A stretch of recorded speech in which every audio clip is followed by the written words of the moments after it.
अस्सलाम वालेकुम दोस्तों, ये कहानी तारीख के इन गुमशुदा सफ़हात में से एक है जो शायद कभी लिखी ही ना गई। ये कहानी है बाइबल की एक शहज़ादी की जिसे अपने बाप के जुल्म और सच के दरमियान इंतखाब करना था। ये कहानी है नाइला की, जो नमरूद की बेटी होने के बावजूद इसकी मुखालफत में खड़ी हो गई। अपनी वीडियो में आगे बढ़ने से पहले आप सब बहन भाइयों से एक छोटी सी रिक्वेस्ट है कि अगर आपको मालूमाती वीडियोस देखने का शौक है तो उसके लिए प्लीज़ हमारे चैनल को सब्सक्राइब कर लें और वीडियो को भी लाइक किया कीजिए। साथ में लगे बेल के आइकन को ज़रूर प्रेस करें ताकि आपको हमारी आने वाली वीडियोस के नोटिफिकेशन पर वक्त मिल सके। सबसे पहले तो हम यहाँ पर बात करते हैं कि नमरूद कौन था। नमरूद एक कदीम बादशाह था जिसका जिक्र तारीखी और मजहबी रवायात में मिलता है। वो बाइबल का ताकतवर हुक्मरान था और अपनी गुरूर तकब्बर की वजह से जाना जाता था। इस्लामी रवायात के मुताबिक नमरूद वो बादशाह था जिसने हजरत इब्राहिम अलैहिस्सलाम के साथ सख्त मुखालफत की और खुद को खुदा समझने लगा। नमरूद की खसूसियात और वाक़यात क्या हैं उनके बारे में मुख्तसर आपको बताता चलूं। ताकतवर बादशाह नमरूद का शुमार कदीम दुनिया के बड़े हुक्मरानों में होता है। बाबल, इराक और इसके गिरदोनवा के इलाकों पर इसकी हुकूमत थी। नंबर 2, खुदा होने का दावा। वो अपनी ताकत के नशे में इतना अंधा हो गया कि इसने खुद को खुदा समझना शुरू कर दिया और लोगों को अपनी इबादत करने पर मजबूर किया। नंबर 3, हजरत इब्राहिम अलैहिस्सलाम से दुश्मनी। नमरूद ने हजरत इब्राहिम अलैहिस्सलाम की दावत तौहीद को मुस्तरद कर दिया और इन्हें आग में जलाने का हुक्म दिया, लेकिन अल्लाह के हुक्म से आग हजरत इब्राहिम अलैहिस्सलाम पर ठंडी हो गई। नंबर 4, अजाब और अंजाम। बाज़ इस्लामी रवायात के मुताबिक नमरूद को अल्लाह ने एक मामूली मच्छर के जरिए हलाक किया जो इसकी नाक में दाखिल हो गया और इसके दिमाग तक पहुंच गया और शदीद तकलीफ से वो मर गया। नमरूद का तारीखी मकाम। बाबल में नमरूद का जिक्र मिलता है जहां इसे एक ताकतवर बादशाह और शहर बाबल, नैनवा और दीगर इलाकों का बानी करार दिया गया है। तारीख में इसे अक्सर जालिम हुक्मरानों की अलामत के तौर पर पेश किया जाता है। अगर आप इसके बारे में मजीद मालूमात हासिल करना चाहते हैं तो आप मेरी वीडियो देख सकते हैं कि नमरूद कौन था। अब आते हैं हम अपनी कहानी के दूसरे हिस्से की जानब जो कि नमरूद की बेटी के बारे में है। बाबल, जहां नमरूद की बादशाहत का सिक्का चलता था, दुनिया का सबसे शानदार शहर था।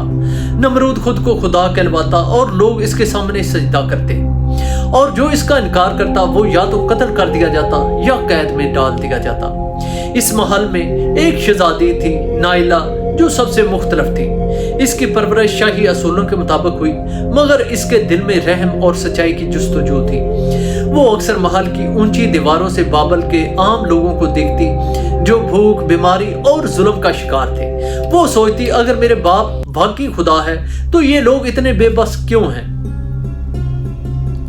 अब यहाँ पर जिक्र करते हैं नाइला और हजरत इब्राहिम अलैहिस्सलाम की मुलाकात। नाइला को हमेशा से बाइबल के सबसे अक्लमंद लोगों से बात करने का शौक था। एक दिन जब वो अपने खास नौकरों के साथ शहर की गलियों में जा रही थी तो इसने एक हजूम देखा। लोग एक नौजवान शख्स की बातें सुन रहे थे जो बला खौफ व खतर कह रहा था, जमीन व आसमान का एक ही रब है जो सबको पैदा करता है और सबकी देखभाल करता है। नमरूद एक झूठा बादशाह है जो खुद को खुदा कहलवाता है मगर वो किसी मक्खी को भी पैदा नहीं कर सकता। नाइला हैरान रह गई। वो जानना चाहती थी कि ये शख्स कौन है। इसने अपने मुहाफिजों को हुक्म दिया कि इसे पोशीदा तरीके से इस शख्स के बारे में मालूमात फराहम की जाए। अगले दिन इसे पता चला कि इस शख्स का नाम इब्राहिम अलैहिस्सलाम है और वो नमरूद के हुक्म से इनकार कर चुका है। नाइला का दिल बेचैन हो गया। इस रात वो अपनी कनीज के साथ भेस बदलकर शहर के एक बूढ़े आलम के पास गई जो नमरूद के दरबार में रह चुका था। इसने इनसे पूछा, ये इब्राहिम अलैहिस्सलाम कौन है? बूढ़े ने लंबी सांस ली और कहा, वो सच का सफीर है शहजादी। वो नमरूद के गुरूर को चैलेंज कर रहा है मगर याद रखो जो नमरूद की मुखालफत करता है वो जिंदा नहीं रहता। ये सुनकर नाइला के दिल में खौफ और तजस्सुस दोनों पैदा हुए। वो जान गई थी कि इब्राहिम आम इंसान नहीं बल्कि एक सच्चे नबी हैं। यहाँ पर अब मैं आगे जिक्र करता हूँ नाइला का ख्वाब के बारे में। ایک رات کی بات ہے، نائلہ کو ایک عجیب خواب آیا۔ اس نے دیکھا کہ بابل کا عظیم محل زمین بوس ہو گیا ہے، نمرود آگ میں جل رہا ہے اور ایک روشن چہرے والا شخص نے اس کی طرف ہاتھ بڑھایا جسے اس نے بچا لیا۔ نائلہ گھبرا کر جاگ گئی، اس کے دل کی دھڑکن تیز تھی۔ کیا یہ کوئی اشارہ تھا؟ وہ اگلی صبح محل کے ایک پوشیدہ دروازے سے نکل کر شہر میں گئی۔ وہ چاہتی تھی کہ حضرت ابراہیم علیہ السلام سے ملے اور ان کی باتوں کو خود سنے۔ بالآخر وہ ایک سنسان باغ میں پہنچی جہاں حضرت ابراہیم علیہ السلام نماز ادا کر رہے تھے۔ جب وہ دعا ختم کر چکے تو نائلہ نے حکم کر کے پوچھا، کیا تمہیں واقعی یقین ہے کہ میرا باپ خدا نہیں ہے؟ ابراہیم علیہ السلام نے مسکرا کر جواب دیا، اگر وہ خدا ہوتا تو اسے موت کا خوف نہ ہوتا، اسے بیماری نہ لگتی اور وہ اپنی حفاظت کے لیے سپاہیوں کا محتاج نہ ہوتا۔ نائلہ کو جیسے ایک جھٹکا لگا۔ وہ جانتی تھی کہ یہ سچ ہے، مگر سچ ماننا آسان نہیں تھا۔ یہاں پر آگے ہم بات کرتے ہیں نمرود کا غصہ اور بیٹی کی آزمائش کے بارے میں۔ چند دنوں بعد نمرود کو خبر ملی کہ نائلہ حضرت ابراہیم علیہ السلام سے ملی ہے۔ وہ غصے میں پاگل ہو گیا۔ اس نے نائلہ کو دربار میں بلایا اور سب کے سامنے پوچھا، کیا تم نے بغاوت کا سوچا ہے؟ نائلہ نے کہا، اگر سچائی کو ماننا بغاوت ہے تو ہاں، میں بغاوت کر چکی ہوں۔ یہ سن کر دربار میں سناٹا چھا گیا۔ نمرود نے اپنی بیٹی کو قید میں ڈال دیا اور حکم دیا کہ کوئی اسے نہ دیکھے۔ اب یہاں پر وہ وقت آ جاتا ہے جب حضرت ابراہیم علیہ السلام کو نمرود کی آگ میں ڈال دیا جاتا ہے۔ نمرود نے فیصلہ کیا کہ حضرت ابراہیم علیہ السلام کو آگ میں جلایا جائے گا۔ جب وہ دن آیا تو بابل کے ہزاروں لوگ اکٹھے ہوئے۔ نائلہ کو بھی زبردستی قید سے نکال کر اس مقام پر لایا گیا تاکہ وہ عبرت حاصل کرے۔ جب حضرت ابراہیم علیہ السلام کو آگ میں ڈالا گیا تو نائلہ نے آسمان کی طرف ہاتھ اٹھا کر دعا کی، اے حقیقی خدا، اگر تو موجود ہے تو اپنے بندے کو بچا لے۔ اچانک لوگوں نے حیرت سے دیکھا کہ آگ ٹھنڈی ہو گئی۔ حضرت ابراہیم علیہ السلام مسکرا رہے تھے اور ان کا جسم بالکل سلامت تھا۔ نائلہ کی آنکھوں میں آنسو تھے۔ وہ جان گئی تھی کہ سچ نے جیت حاصل کر لی ہے۔ نمرود سکتے میں کھڑا تھا۔ وہ چیخ رہا تھا مگر کچھ نہیں کر سکتا تھا۔ نائلہ نے پہلی بار باپ کو بے بس دیکھا۔ اس کے بعد نائلہ نے فیصلہ کیا کہ وہ اس محل سے فرار ہو جائے گی۔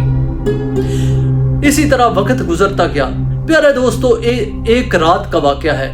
اس رات نائلہ محل سے فرار ہو گئی۔ وہ حضرت ابراہیم علیہ السلام کے پاس پہنچی اور کہا، مجھے اس خدا کے قریب لے چلو جس نے تمہیں بچایا ہے۔ حضرت ابراہیم علیہ السلام نے دعا دی اور کہا، اللہ اپنے نیک بندوں کے دل میں ایمان ڈال دیتا ہے۔ اب تمہاری آزمائش ختم ہوئی۔ نائلہ نے بابل کو ہمیشہ کے لیے چھوڑ دیا۔ کچھ کہتے ہیں کہ وہ کسی دور دراز وادی میں عبادت کرنے لگی اور کچھ یہ کہتے ہیں کہ اس نے حضرت ابراہیم علیہ السلام کے پیغام کو آگے بڑھایا۔ نمرود کا انجام وہی ہوا جس کا وعدہ تھا۔ ایک معمولی مچھر نے اس کی سلطنت ختم کر دی اور وہ عبرت کا نشان بن گیا۔ مگر نائلہ کی کہانی کبھی عام نہیں۔ پیارے دوستو، ایک وقت تھا جب نمرود نے اللہ تعالیٰ کی ذات سے جنگ کرنے کا فیصلہ کر لیا۔ وہ اپنی فوج کو لے کر پہاڑوں میں چلا جاتا ہے اور وہ وہاں جا کر رب کی ذات کو للکارتا ہے اور اسے کہتا ہے کہ اے رب، اگر تو خدا ہے تو آ میرے سامنے اپنا لشکر لے کر آ جا، میں آج تم سے جنگ کرنا چاہتا ہوں۔ اس نے اپنے سپاہیوں کو حکم دیا کہ سب آسمان کی طرف تیر برسائیں۔ سارے سپاہی آسمان کی طرف تیر برسانے لگے جیسے کہ وہ اللہ تعالیٰ کی ذات سے جنگ کر رہے ہوں۔ ابھی وہ تیر برسا رہے تھے تو اللہ تعالیٰ کی فوج بھی آ گئی۔ اللہ تعالیٰ نے کیڑوں اور مچھروں کو حکم دیا جن کو ہم بہت معمولی جانور سمجھتے ہیں، چھوٹے چھوٹے کیڑے مکوڑے پرندے۔ اللہ تعالیٰ نے اپنی فوج کو حکم دیا کہ وہ جا کر نمرود کی فوج کو نیست و نابود کر دے۔ اللہ تعالیٰ کی فوج آ گئی اور مچھروں نے نمرود کی فوج پر حملہ کر دیا اور ان کو تہس نہس کر دیا۔